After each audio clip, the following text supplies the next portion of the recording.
Om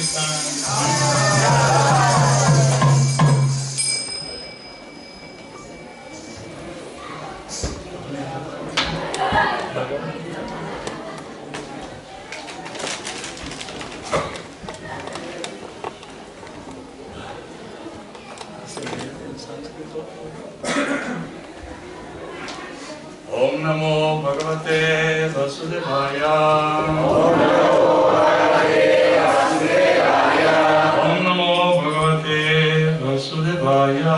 Om Namo Bhagavate Vasudevaya. Om Namo Bhagavate Vasudevaya. Om Namo Bhagavate Vasudevaya. Mahatmana Su Am Bharata Daivim Prakritim Ashitaha Bhajanti Ananya Manaso Yatva Utadimabhyayam Mahatmastu Mamparata Daivim Prakritim Ashita Bhajanti Ananya Manaso Yatva Utadimabhyayam Mahatmanastu Mamparata Daivim Prakritim Ashita Bhajanti Ananya Manaso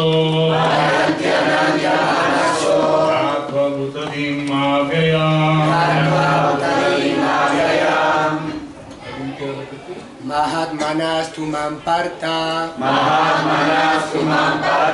Daivim Prakritim Ashritaha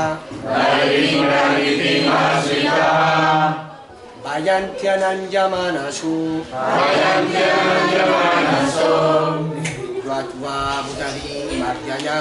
Yatva Utadimabhyayam Mahatmanastu Mamparta Daivim Prakritim Aristaha Bhajanti Ananya Manaso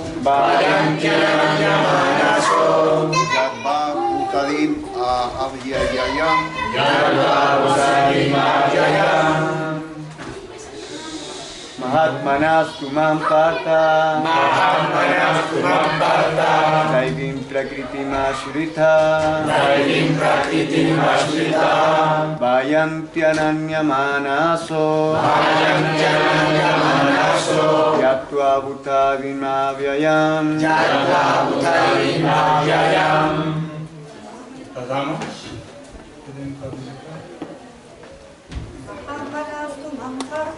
Mahatmanastu Mamparta Daivim Prakritim Ashritaha Bhajanti Ananya Manaso Yatva Utadimabhyayam Mahatmana, las grandes almas, tú, pero, Mam, a mí, Parata, o hijo de Prita, Daivim, divina, Prakritim, naturaleza, Ashritaha, habiéndose refugiado Bhajanti, prestar servicio, Ananya Manaso, sin que la mente se desvíe, Yatva, sabiendo, Bhuta, de la creación, Adim, el origen, Abhyayam, inagotable. Traducción. Oh hijo de Prita, aquellos que no están engañados, las grandes almas se hallan bajo la protección de la naturaleza divina. Ellos están plenamente dedicados al servicio devocional porque saben que yo soy la suprema personalidad de Dios, original e inagotable. significado por Srila Prabhupada, aquí. En este verso se da claramente la descripción del Mahatma. El primer signo característico del Mahatma es que ya está situado en el plano de la naturaleza divina. Él no se halla bajo el control de la naturaleza material. ¿Cómo ocurre eso? Ello se explica en el séptimo capítulo. Aquel que se entrega a la suprema personalidad de Dios, Sri Krishna, de inmediato se libera del control de la naturaleza material. Ese es el requisito.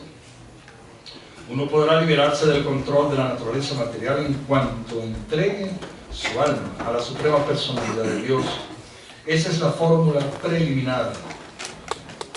Como la entidad viviente es potencia marginal, tan pronto como se libera del control de la naturaleza material, es puesta bajo la guía de la naturaleza espiritual. La guía de la naturaleza espiritual se denomina Daivi Prakriti, naturaleza divina. Así que cuando uno es promovido de ese modo, por haberse entregado a la suprema personalidad de Dios, llega a la etapa de gran alma, Mahatma. El Mahatma no aparta la atención hacia nada fuera de Krishna, porque sabe perfectamente bien que Krishna es la persona suprema original, la causa de todas las causas. No hay ninguna duda de ello. Esa clase de Mahatma, de gran alma, se desarrolla mediante la compañía de otros Mahatmas, o devotos puros. A los devotos puros no los atraen ni siquiera otros aspectos de Krishna como el de Mahavishnu, de 4 brazos. Ellos simplemente están atraídos a la forma de Krishna de 2 brazos. A ellos no les atrae otros aspectos de Krishna, ni les interesa ninguna forma de un semidios, de un ser humano. Ellos meditan únicamente en Krishna, conciencia de Krishna. Ellos siempre están dedicados al inquebrantable servicio del Señor con conciencia de Krishna. Om Jnana Timirandasya Jnana Salankaya Chakshurum Militam Jena Tasmai Shri Gurave Namah Namo Vishnupadaya Krishna Prasthaya Antare Srimati Bhaktivedanta Swami Namaste Saraswati Devi Gauravani Kichane Nirvishesha Sunyavadi Satyavadi Sakarani Sri Krishna Chaitanya Nityananda Sri Advaita Gadadhara Sri Vasudeva Bhaktavinda Hare Krishna Krishna Krishna Hare Hare Hare Rama Rama Hare Hare Mahatmanastumam Parta Daivim Prakriti Asrita Vajanti Ananya Manaso Yatva Bhutadim Abhyaya. Que tengan buenas noches todos. Estoy feliz de estar con ustedes aquí. Se dice que aquella persona que está atraída por la conciencia de Krishna es un gran alma. Y me place mucho estar frente a tantas buenas almas y poder compartir con ustedes el tema que más nos gusta, que es la conciencia de Krishna. Hay muchos temas, ¿no? El problema, en el Srimad Bhagavatam se habla de Srila Vyasadeva, cuando,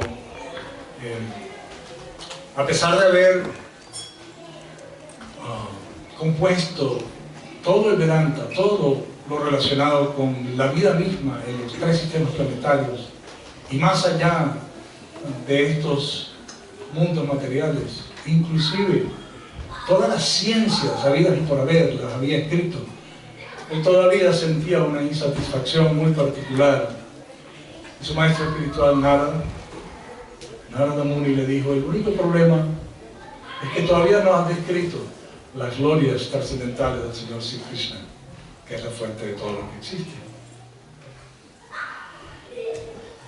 Y aquí estamos nosotros para hablar acerca de Krishna, la fuente de todo lo que existe, a partir de estas enseñanzas tan extraordinarias que hemos recibido de los acharyas, de nuestros maestros espirituales. que son enseñanzas que son como el sol. En la oscuridad de la noche aparece el sol y uno puede ver la perspectiva clara, ¿no? Uno puede ver las cosas como son gracias a la presencia del sol. Mi nombre es Javi Das. Fui iniciado en el año 1973 por Srila Prabhupada en Los Ángeles, California, junto con otros grandes devotos, así que me siento protegido por estar iniciado con una camada de grandes almas. Fue la primera vez que vi a Srila Prabhupada directamente, fue una experiencia extraordinaria, por supuesto. Y a partir de la impresión que se generó con este encuentro, he dedicado toda mi vida a cultivar la conciencia de Krishna. Originalmente nací en Israel en el año 52 y crecí en Venezuela. Allí tuvimos un centro, tenemos un centro, pero en los años 70 era un centro muy activo, muy dinámico. Salíamos a la calle todos los días a distribuir libros. Después, en el año 75, fui a abrir el Templo de Colombia y fue una experiencia también maravillosa porque era muy joven y yo no sabía qué tenía que hacer. Sin embargo, yo confiaba en que Cristo me estaba guiando. Recuerdo que la única referencia que tenía era una casa que me dijeron que cuando yo llegaba que me iban a cuidar, que me iban a recibir. Y cuando llegué a la casa y toqué la puerta, me dijeron, sí, espera un momento, por favor. Y me abrieron el garaje de la casa y me dijeron, ¿se puede quedar aquí? ¿En el garaje? Sí, en el garaje. Ah, ok. Y yo tenía un saco de dormir y me acosté dentro del saco de dormir. Y debo admitir, con toda honestidad, de que yo estaba extasiado. Porque esto era lo que me tocaba. Y si Krishna quería que yo me quedara ahí, yo me quedaba ahí. De manera que salí el primer día, compré una bolsa de dulces, la ofrecí a Krishna y salí a los autobuses en la calle Caracas, en Bogotá, en la avenida Caracas, donde hay cientos de autobuses, busetas de todo tipo, de un lado a otro. Y me recuerdo que había un grupo religioso, pero muy poco maduro, que salían a distribuir panfletos y cosas de esas en los autobuses. Y yo voy a tratar de hacer eso. Y me subí al primer autobús y dije buenas tardes. Y yo estaba vestido de brahmachari, con mi tilak, que dicho sea de paso, pido que me perdonen porque no tengo el tilak puesto. No quería empezar a buscar dónde había tilak en el templo, no tenía yo en el hotel donde me estoy quedando. De manera que estaba vestido de azafrán, de naranja, y salí al autobús. Buenas tardes, señores y señores, buenos días. Soy un devoto de Krishna, vengo a abrir el templo Hare Krishna aquí en Colombia. Yo les agradezco que por favor se lleven este dulce y entonces me ayuden para recolectar dinero para imprimir libros y panfletos y entrar a una casa porque estoy en un garaje. Y así empezó. Salí de un autobús para entrar a otro y salir de ese para entrar a otro y de ese a otro. Y para mí prácticamente los autobuses eran mandados de Vaikunta para mí. Si ahí viene otro para mí, yo feliz me subía para poder entregar mis dulces ofrecidos. Inclusive desarrollé unas técnicas muy particulares, porque entonces utilizaba la parte psicológica. Sí, sí, ya voy, señor, como si alguien estuviera. Y así distribuía mis dulces y después empecé a distribuir panfletos. Entré al primer apartamento, después al segundo y lentamente se empezaron a juntar las personas que estaban interesadas en la conciencia de Krishna de manera natural, porque Krishna trae a sus devotos, ¿no? Cuando les toca, los trae. Y fue una experiencia maravillosa. Después, por alguna otra razón, que no tiene mucho que ver con mi avance espiritual, decidí renovar mi trabajo musical. Ya estaba un poquito más adulto y tenía necesidad de casarme y de pasar al ashram de Grihasta. Y de alguna otra manera, Krishna me dio algo de popularidad, hice discos, hice trabajos por ya 35 años, pero siempre en contacto con la conciencia de Krishna. Tengo 7 hijos y cada uno de ellos son grandes almas, son gente bella, dedicada a la conciencia de Krishna, uno más que otro, pero todos tienen la semilla del servicio devocional, por lo tanto están condenados a la eternidad, a la dicha y al conocimiento, y eso me place mucho. Y aquí estamos hablando de los Mahatmas, las grandes almas. ¿Y quién es verdaderamente una gran alma? Nosotros decimos, conocemos el término Mahatma a partir de la presencia de Mahatma Gandhi, ¿correcto? Y Prabhupada decía con mucho humor, decía que Gandhi era un sabio entre los políticos, pero un político entre los sabios. Y eso lo explicaba él, en la medida en que el verdadero Mahatma es aquel que no se identifica, primero teóricamente, después en la práctica, no se identifica con la realidad material, mucho menos con la extensión de esa identidad del cuerpo, como puede ser mi país, mi bandera, mi comida. Porque ahora yo nací, este cuerpo nació en Israel, creció en Venezuela, el cuerpo es blanco, es mediana estatura, inteligencia media, estos son mis hijos, estos son mis padres, esta es mi bandera, esta es mi comida, esta es la tierra donde nació, pero uno nunca sabe. Al dejar este cuerpo pasas entonces a ser un habitante de, no sé, de Nairobi, tu nombre es Mobuto, y tienes un afro de este tamaño, y adoras los tambores del África. Y la comida del África es lo más sabroso del mundo, y las jirafas son extraordinarias, y la bandera es, y derramamos lágrimas cuando escuchamos el himno nacional de Nairobi, ¿verdad? Pero después nacemos en Hungría, y entonces el goulash es la comida más sabrosa del mundo, y así. El Mahatma, la verdadera alma grande, es aquella alma que ha superado todas esas designaciones, upadis.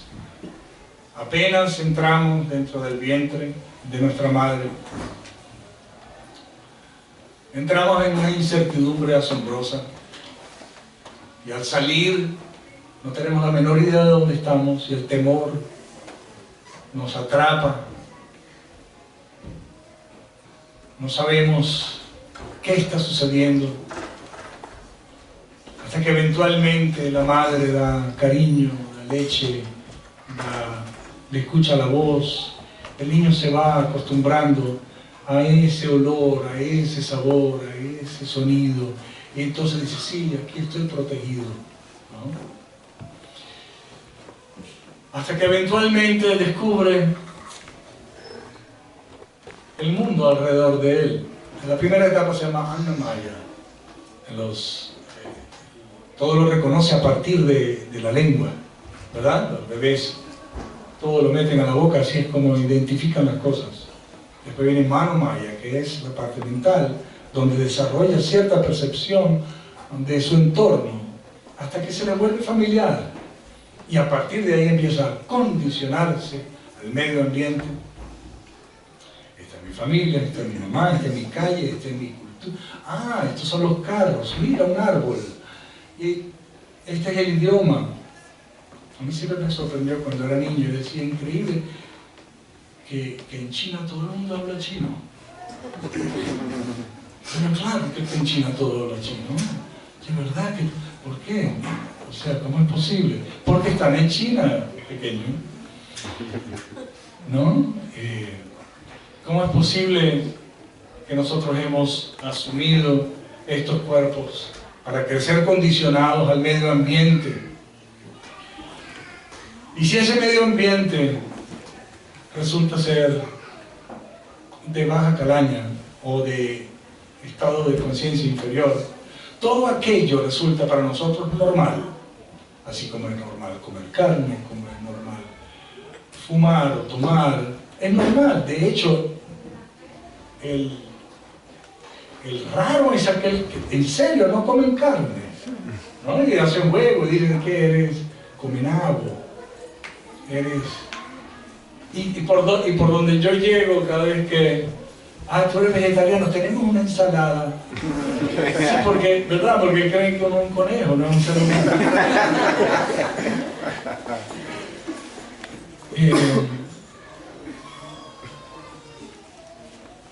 De manera que los hábitos en el que uno se condiciona, las identificaciones que uno asume a partir de ese condicionamiento se vuelven propios.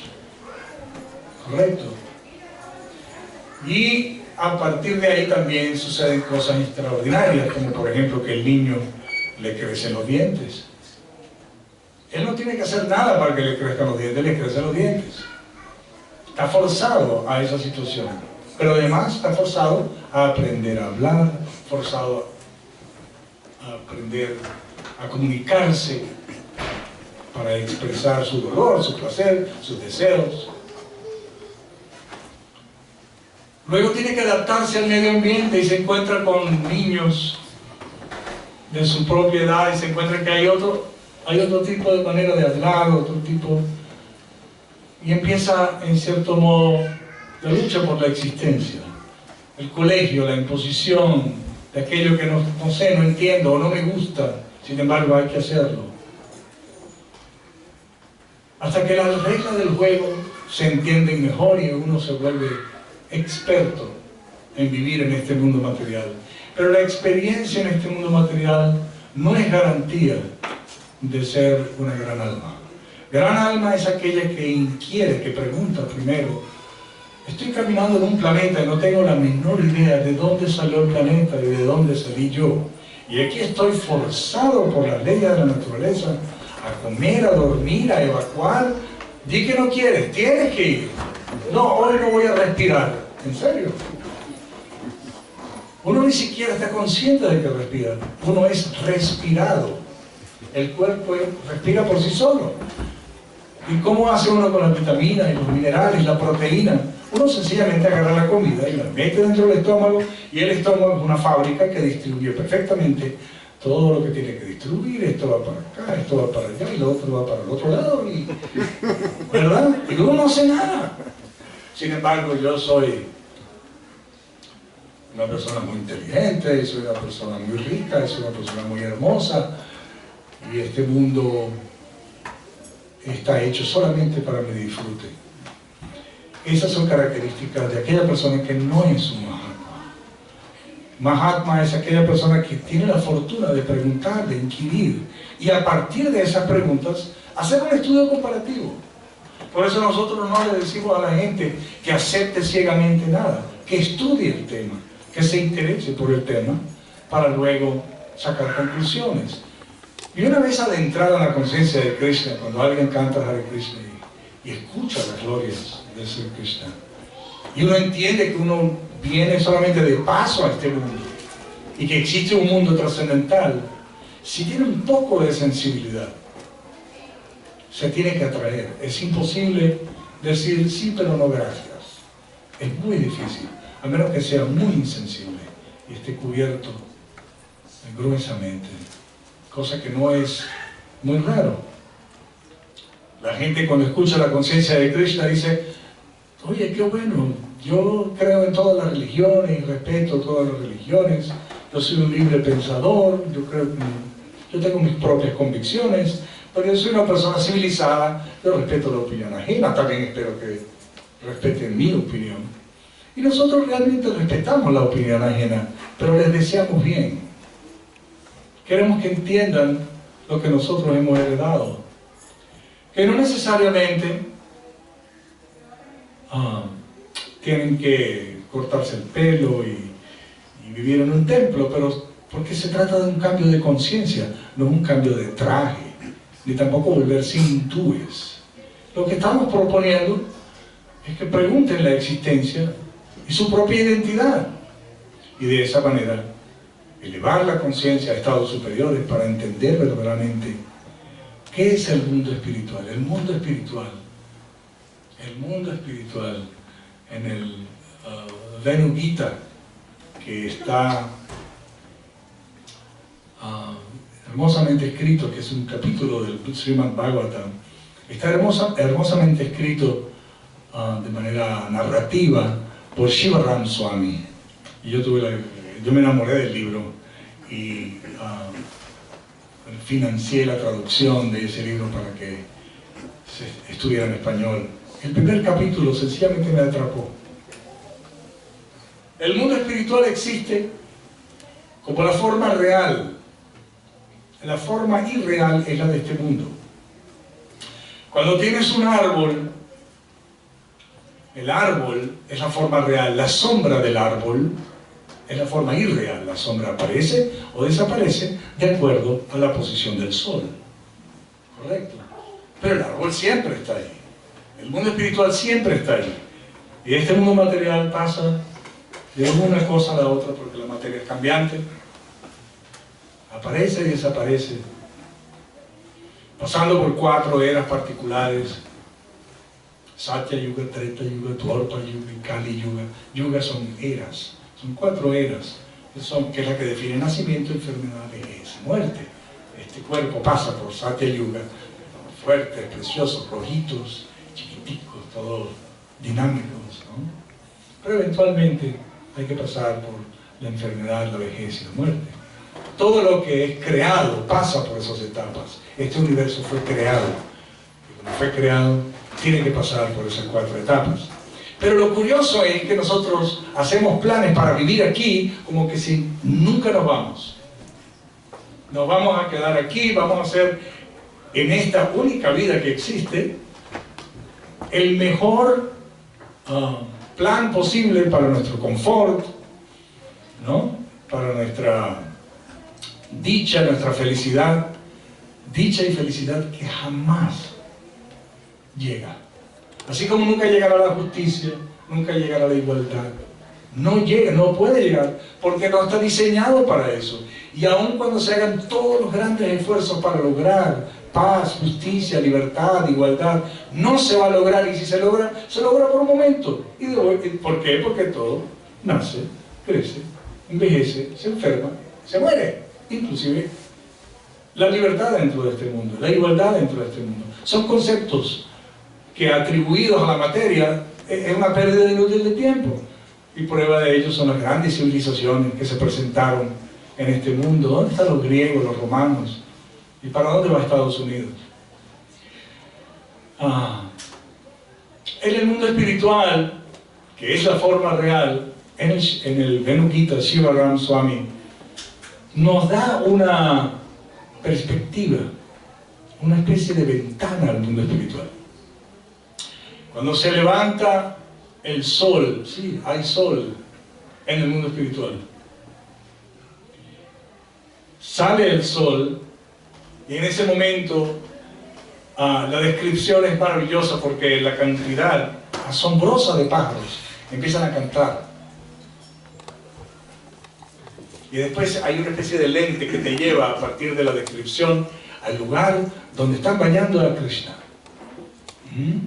Y las aguas se brotan, ¿no? Y el exceso del agua que cae. O sea, hay gravedad también en el mundo espiritual. Qué interesante, ¿no? Caen las aguas y la tierra, que es conciencia pura, no es materia inerte, absorbe aquella savia trascendental y la distribuye equitativamente por todo Vrindavan. Sí existe la igualdad, pero en el mundo espiritual aquí no. Y en ese momento los árboles absorben esa savia, e inmediatamente surgen flores por todas partes. Y entonces está la descripción del viento que entra dentro de Vrindavan y aparece como una serpiente, pitón, entra dentro y empieza a esparcir ese olor por todos lados. Y entonces Vrindavan se intoxica de aquel aroma combinado de tantas flores. Y hay una descripción, es como una especie, no sé si ustedes saben lo que es el zoom in, el entrarle a un lugar particular. Bueno, había un abejorro que quedó tan intoxicado por la combinación de estos aromas que perdió su noción de para dónde iban. Y ustedes saben, los abejorros son así como gorditos ellos, y navegan en el aire, ¿no? con las paticas guindando, ¿verdad? Y va y empieza a volar y él no sabe a dónde. De repente se encuentra con un kunja. El kunja es una especie de oasis. Y sabía que era un kunja porque estaba perfectamente decorado con flores, toda la entrada, y luego el camino estaba decorado de lado y lado con toda cantidad de flores. Habían unos aromas extraordinarios y él no podía, él decía, ¿y esto qué es? Y entró dentro de aquel lugar y en el fondo estaban Radha y Krishna sentados, uno frente a otro, y estaban compartiendo todo tipo de juegos, porque eso es lo que se hace en el mundo espiritual. En el mundo espiritual Krishna camina descalzo, así como cuando está en la casa, uno se pone la chancleta, las pantuflas, ¿no? ¿Verdad?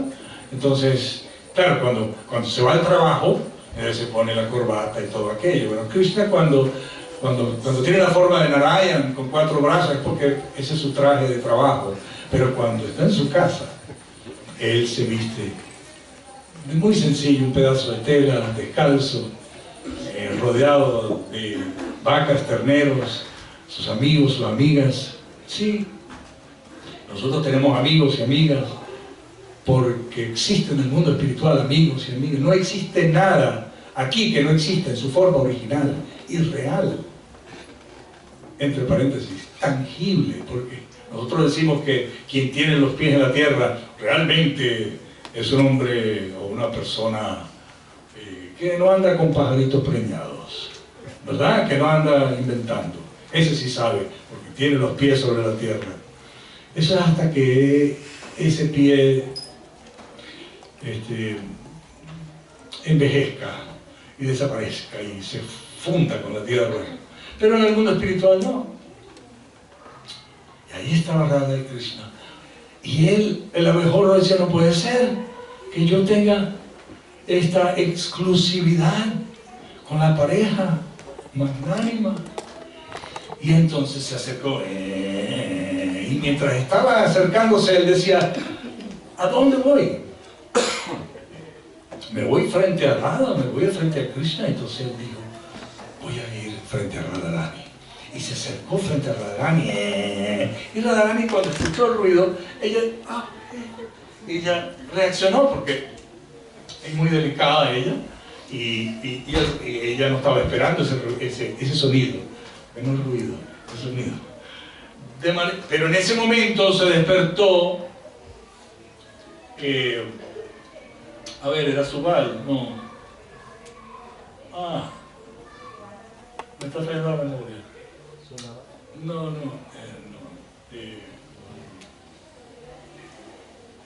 Yo me voy a recordar. El vaquerito amigo de él que lo cuida. Madhu Mangal. Madhu Mangala, gracias.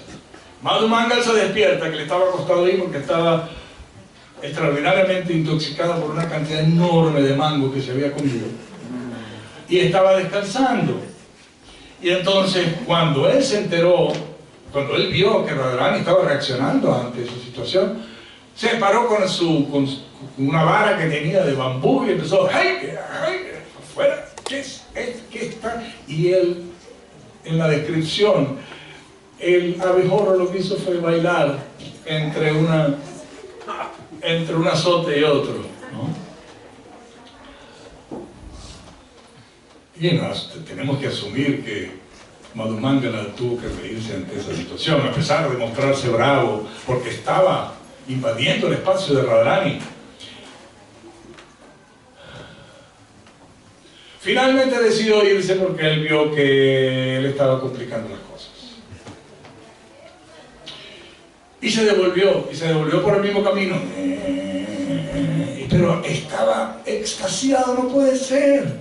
¡Qué maravilla de experiencia esta! Tengo que hablarle a todos mis colegas para que ellos sepan qué está pasando aquí. Dicho sea de paso, la conciencia de Krishna en el mundo espiritual para cada quien es eterna.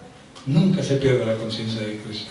Aún así, la separación y el encuentro siempre es un juego en el mundo espiritual. Cuando se fue, Madhumangala se le acercó a Radharani y le dijo: Madhusudana ya se fue. Madhusudana, ¿por qué Madhusudana? Madhu es miel y Sudana es aquel que prueba. Pero Madhusudana también se le atribuye el nombre a Krishna como aquel que mata al demonio Madhu. Cuando ella escuchó que Madhusudana se fue, ella ni siquiera estaba pensando en el abejorro, estaba pensando en que Krishna se fue. Recuerden, ella tiene a Krishna enfrente de ella. E inmediatamente su mente se volvió ofuscada y miró enfrente y no podía ver a Krishna. Por un momento pensó: se fue, Krishna se fue, Madhusudana se fue, Krishna se fue, y eso se la repetía en la cabeza: Madhusudana se fue, Madhusudana se fue, Madhusudana se fue, Madhusudana. Y entró en una catarsis muy particular y empezó a llorar y a llorar. Y Krishna, mirando aquello, decía: wow, ¿cuánto amor puede tener un alma por mí? Y Krishna es sensible. Krishna empezó a llorar. Lágrimas le salían de los ojos. Y en la historia del Venu Gita se habla que la suma total de las lágrimas que salieron de los ojos de Radharani y de los ojos de Krishna formaron un lago que se llama el Prema Sarovara, y uno puede bañarse en ese lugar cuando uno visita Vrindavan en India. Y ese es parte del primer capítulo del libro. El amor supremo, el amor trascendental, inmaculado. Ese es el gran legado que hemos recibido de Srila Prabhupada, que salió a la edad de 70 años en un buque carguero, sin dinero, sin amigos, sin conocer a nadie. Empezar a los 70 años para darle al mundo 50 libros, tomos de libros de la sabiduría más profunda, los manuales originales del juego de la vida en este mundo, las leyes de la naturaleza, el mundo espiritual, la relación del alma, la creación, la medicina, la astrología. ¿Qué fue lo que no nos dejó? ¿En cuánto tiempo? En 13 años. En 13 años. Dio la vuelta al mundo no sé cuánto tiempo, ¿cuántas veces? 8, ¿no? 14. 14 veces, 13 años. Gracias por el dato, yo no me voy a equivocar. 14 veces dio la vuelta al mundo. ¿Para qué? Para hacernos mahatmas. Para que salgamos de la obtusa propuesta de que yo soy hombre, yo soy venezolano, yo soy israelí, yo soy blanco, yo soy músico, yo soy padre de, hijo de, cuando en realidad yo estoy dentro de todo aquello, pero no soy aquello. ¡Qué maravilla de información! En una ocasión, en el año 1976 o 75, como yo era presidente del Templo de Colombia, yo fui a Mayapur para comprar telas y yapas y para los devotos que ya ya estaban activos en el templo. Y Prabhupada estaba en Mayapur. Y de repente yo estaba con Hridayananda Maharaj y otras grandes personalidades, siempre atravesadas, yo tenía que estar al lado de ellos. Y entonces escuché, si la Prabhupada quiere hablar con los líderes. Y yo dije, ¿really? Bueno, no, yo soy la suprema personalidad del templo de Colombia. ¿No? Y dije, bueno, ahora esta es la gran oportunidad. Él está preguntando, yo soy un líder. Y fue el primero que apareció así. El primerito que apareció. Y mis reverencias. Y me paralicé porque no sabía qué hacer de ahí en adelante. Prabhupada estaba del lado izquierdo, tenía una gancha encima, estaba lubricado todo el cuerpo con aceite de mostaza. Y estaba sentado, como estoy sentado yo, completamente derecho y sencillamente mirando su mano.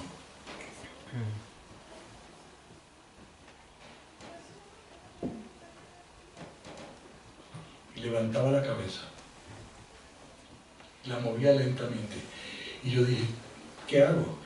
Me fui a la esquina final, porque yo sabía que cuando vinieron los líderes de verdad, me dirían, Javi, por favor, espéranos afuera. Porque yo, para evitar eso, tuve que volverme estratega. Me senté al final en una esquina, pero me senté a ver a Prabhupada y no podía parpadear porque, miren aquí, el embajador del mundo espiritual. Estoy sentado frente a él, como el más grande de los E.T. ¿Verdad?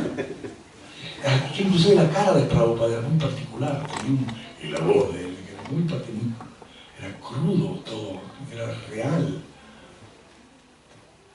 Y yo no podía quitarle los ojos de encima, yo ni parpadeaba. Y Prabhupada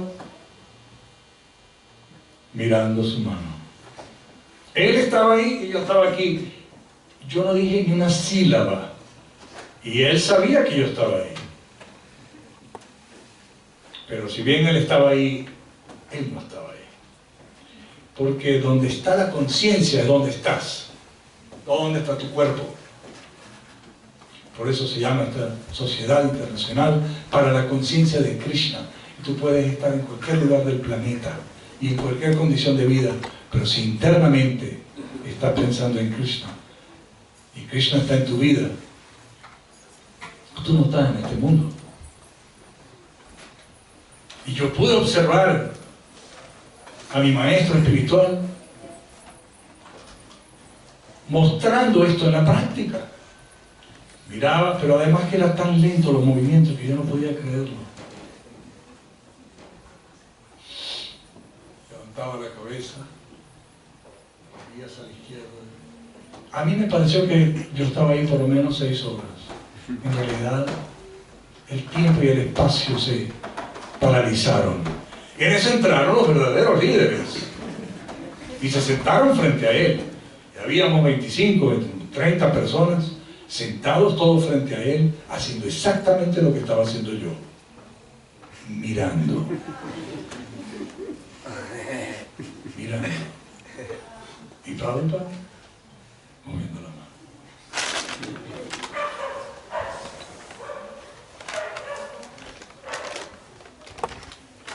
Y de repente se apagó la luz, porque la electricidad a veces funciona, a veces no en la India, sobre todo en el año 1975. De manera que se apaga la luz. Y aparecen 2 pequeños candelabros de queroseno, ¿verdad? Y los ponen de lado. Y ustedes saben lo que sucede cuando aparece ese movimiento de fuego que aparece, ¿verdad? Se crea una vibración y en el lugar que es orgánico, que es sabroso, que es único, ¿verdad? Que no es lo mismo que luz, ¿verdad? Que una cosa artificial. Pero entonces ya la vibración dentro de la habitación se volvió aún más profunda. Se intensificó aún más. Y yo decía, Dios mío, mira dónde estoy. ¿Quién iba a creerlo? Que yo estoy aquí. Y de repente Prabhupada habla y dice, so, what do they say? Eso significa, entonces, ¿qué dicen ellos? Y entonces el presidente del templo de Nueva York, que en aquella época había todo un asunto de que si se le estaba lavando el cerebro a los americanos, a los hijos de familias pudientes, y la familia decía, esto es un escándalo, ¿qué es eso que se pone, se corta el pelo y se pone un mechoncito atrás y viste con unas sábanas? ¿Qué es eso? Era inconcebible para la familia americana. Y actuaron de manera muy agresiva, contrataban gente para deprogramar, ¿no? La idea de que hay que salvar al hijo porque estaba perdido bajo la influencia y el hechizo malvado. De manera que el presidente del templo de Nueva York dice, they say we are brainwashing. Ellos dicen que estamos lavando el cerebro. Y Prabhupada se tomó 1 o 2 minutos más.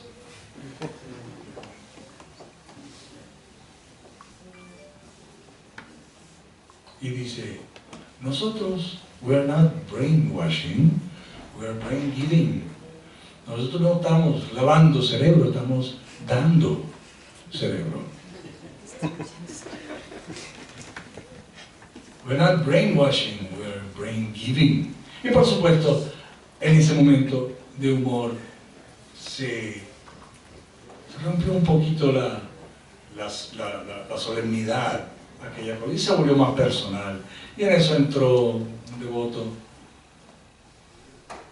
y le había escrito un poema a Prabhupada, y Prabhupada le dijo, eso lo escribiste tú, y él se empezó a relacionar con su devoto de manera amorosa. Y yo dije, Dios mío, aquí está la experiencia más importante de mi vida.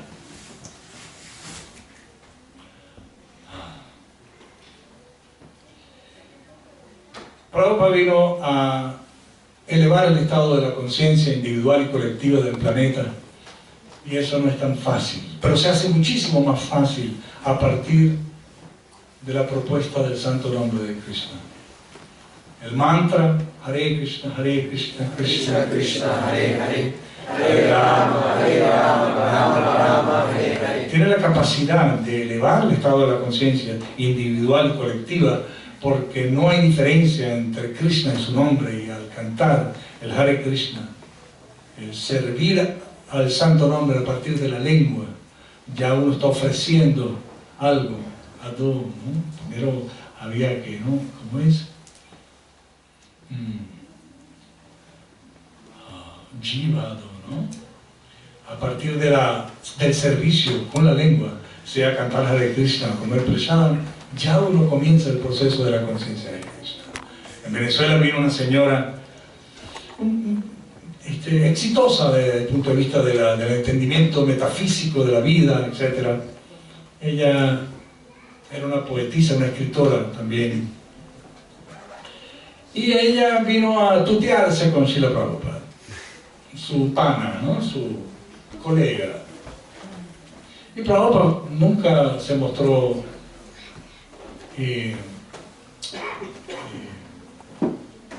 Prabhupada jamás era condescendiente o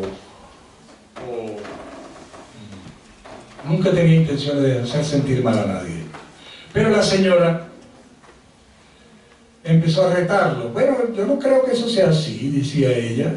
Y Prabhupada vino. Y después de 3 o 4 intervenciones dijo, por favor tráiganle prasadam a la señora. Porque no tiene por qué entenderlo a través de los oídos, puede entenderlo a través de la lengua, que es un sentido, y eventualmente ella entenderá. Si está interesada, ella va a hacer preguntas, y si no, no importa. Ya comió prasadam, ya comenzó su trayecto de vuelta a casa, que eso es lo que le interesaba. Y los devotos de Krishna de la nueva generación, los discípulos de Prabhupada, tienen actitudes extraordinarias. Yo Me siento muy contento de poder estar asociado, por ejemplo, con muchos de mis hermanos espirituales, pero sobre todo con Vaisheshika Prabhu, que es de California. Un distribuidor de libros, Cine, ha distribuido miles de libros en la calle, encontrándose con la gente y tratando de servir la misión del Señor Chaitanya Mahaprabhu.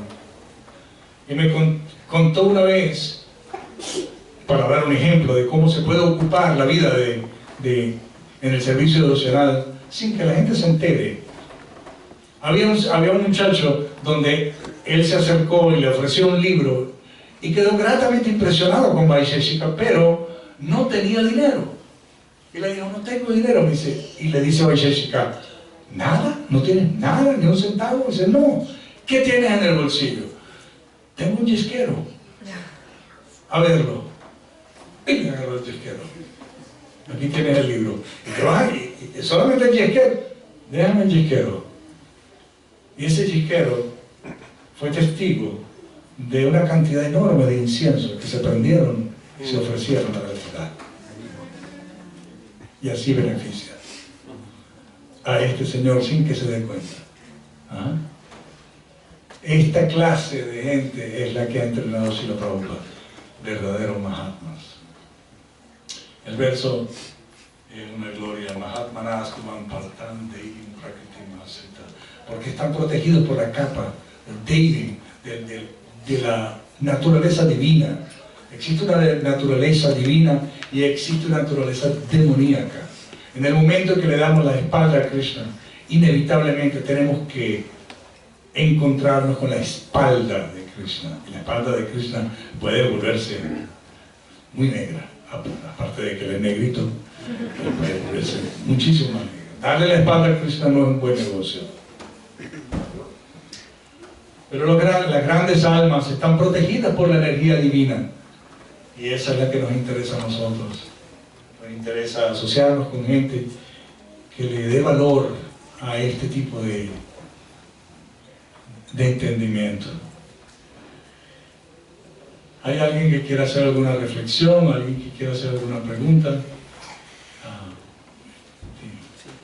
Hare Krishna, Prabhuji, gracias por estar acá. A mí me gustaría saber, curiosidad personal, ¿cómo fue ese primer encuentro con Srila Prabhupada? Usted dijo que lo impactó, yo puedo imaginar por qué lo impactó, pero conocer su relato, en qué momento de su vida estaba, por favor. Bueno, en el año 1973 en Los Ángeles fuimos a ser iniciados. Me inicié con Tamoja Prabhu, con Vara, con Vida Bajo Prabhu, a quien adoro. Y por primera vez cuando escucho Govinda, y apareció Srila Prabhupada. Pero después entonces caminé con él en un parque. Él caminaba todas las mañanas y el doctor le dijo que tenía que caminar. Él caminaba apurado. Y yo caminé con él y tuve un par de intervenciones donde lo llamé para que me viera. Yo quería que me viera. Pero eso fue el momento más importante. En el año 75, cuando fue para Venezuela, tuve la oportunidad sublime de lavarle los pies, porque me habían dicho que los que más distribuían libros podían lavarle los pies, y entonces pero además fue un episodio muy particular, porque a mí no me dijeron cómo se lavaban los pies, sino yo me encontré con yogur, miel, agua, ghee, y ahora, y el Sri Guru Charana, y Prabhupada se sentó y yo, ¿qué hago? Y yo concluí que había que ir de grueso a sutil, entonces, pero primero las medias. Entonces le quité las medias, y entonces ahí tenía los pies de Prabhupada. Yo me sentía la persona más afortunada del universo. Y empecé con la miel. Ahora, si ustedes ven cómo le lava los pies a los devotos de hoy en día, solamente se pone, no sé qué, se pone agua, se pone la toalla. No, yo hice masaje. y empecé a masajear sus pies. Y yo sentía atrás gente llamándome, Javi, Javi. ¿Qué estás haciendo, Javi, Javi? Y entonces por un momento dudé y levanté lentamente la mirada para ver a propio. No. Y seguí. De manera que fue una experiencia maravillosa. Y la experiencia terminó también muy sublime. Porque después de que yo, todos los ingredientes, y después ya él le puse la media, él se volvió a cruzar los pies, entonces ya tenía una ponchera enorme con todos estos ingredientes. Ghee, miel, leche, agua. Bueno, vamos a hacer que todo el mundo se beneficie de esto. Pero todavía hay mucho, entonces enseguida prácticamente la gente estaba mojada toda. Pero todavía quedaba mucho. Llegué a la cocina, puse la ponchera, iba a ir al templo y de repente dije, ¿cómo? Adivinen qué hice. Sí, me lo tomé todo. Me lo tomé todito. Nunca había saltado tan alto. Hubiera podido ganar algún maratón de eso. Bueno. Muchas gracias por compartir el néctar. Queriendo sacarle más néctar, ¿no? ¿Cómo se siente ahora personalmente después de lo que me contaba ayer, por ejemplo, de lo de que llegó de Israel con los libros, ¿no? Y estaba con Virajo Prabhu en los parques cantando? ¿Cómo fue esos inicios? Yo leí el libro de Santidad Bhaktivinoda Goswami, ¿no? Pero es mejor escucharlas. Bueno, fue una época interesante porque yo traje los libros de Israel, yo conocí al devoto en Israel, a Dinesh Chandra y a Krishna Devi. Ellos fueron asignados para ir a predicar en Israel y yo fui, bueno, eso también tiene su cuento.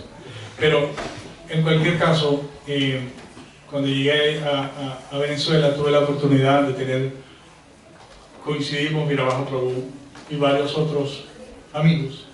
No éramos amigos en aquella época, pero terminamos hablando de todo y de repente yo empecé a hablar de Krishna. Y Virabajo Prabhu eventualmente me llevó a mi casa, porque yo no tenía cómo llegar a mi casa. Él me dijo, no, yo te llevo. Y él me llevó para la casa y tuvimos la oportunidad de profundizar en el carro. Y a partir de ahí nos volvimos muy buenos amigos y empezamos a encontrarnos en los parques. Y leíamos el Bhagavad Gita. Y cantábamos Hare Krishna. Inventábamos, porque no sabíamos cómo era todo, pero teníamos toda la buena voluntad, queríamos, sabíamos que habíamos encontrado una respuesta clara de la vida y nos enamoramos de todo lo que tenía que ver con Krishna. De manera que eso sucedió hasta que un día vengo de un ensayo que tenía yo con el grupo con el que yo tocaba. Pasamos por una avenida y escuché. Yo no sé, yo creo que inclusive el carro iba andando y yo abrí la puerta. Y dije, no puede ser esto. Y me encontré entonces con los primeros devotos que aparecieron en Estados Unidos. Y a partir de ahí, eso está en el libro Bhaktisundar Maharaj, que lo hizo maravillosamente bien.